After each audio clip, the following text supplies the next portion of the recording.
بسم اللہ الرحمن الرحیم۔ السلام علیکم ناظرین، حضرت حسن بصری رحمۃ اللہ علیہ کہیں تشریف لے کر جا رہے تھے تو دریائے دجلہ کے کنارے حضرت حبیب اجمعی رحمۃ اللہ علیہ سے ملاقات ہو گئی۔ انہوں نے پوچھا کہ کہاں کا قصد ہے؟ حضرت حسن بصری رحمۃ اللہ علیہ نے کہا کہ دریا کے پار جانا چاہتا ہوں اور کشتی کا منتظر ہوں۔ آپ نے فرمایا کہ بغض اور محبت دنیا کو قلب سے نکال کر مصائب کو غنیمت تصور کرو اور اللہ تعالیٰ پر اعتماد کر کے پانی کے اوپر روانہ ہو جاؤ۔ یہ کہہ کر خود پانی کے اوپر چلتے ہوئے دوسرے کنارے پر جا پہنچے۔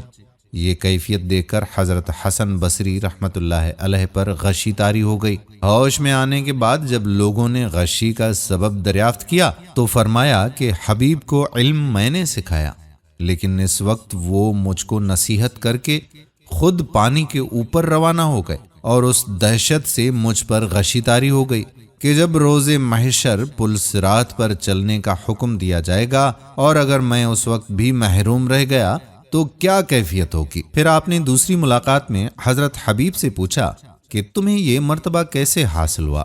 فرمایا کہ میں قلب کی سیاہی دھوتا ہوں اور آپ کاغذ سیاہ کرتے ہیں۔ یہ سن کر آپ نے فرمایا کہ دوسروں نے تو میرے علم سے فائدہ اٹھایا لیکن مجھ کو کچھ نہ مل سکا۔ حضرت عطار رحمۃ اللہ علیہ فرماتے ہیں کہ اگر کسی کو یہ شک ہو کہ حضرت حبیب اجمعی رحمۃ اللہ علیہ کا مقام حضرت حسن بصری رحمۃ اللہ علیہ سے بلند تھا تو یہ اس کی غلطی ہے، کیونکہ اللہ تعالیٰ نے علم کو ہر شے پر فضیلت عطا فرمائی ہے۔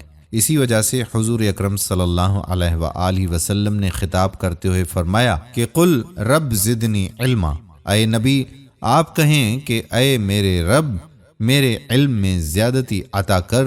اور جیسا کہ مشائخ کا قول ہے کہ طریقت میں 14واں درجہ کرامت کا ہے اور 18واں اسرار اور رموز کا، کیونکہ کرامت کا حصول عبادت سے متعلق ہے اور اسرار و رموز کا عقل و فکر سے، جیسا کہ حضرت سلیمان علیہ السلام کی حکومت ہر شے پر تھی، لیکن یہ اتباع حضرت موسیٰ علیہ السلام کی کرتے اور خود صاحب کتاب نبی نہ ہونے کی وجہ سے ہمیشہ انہی کی کتاب پر عمل پیرا تھے۔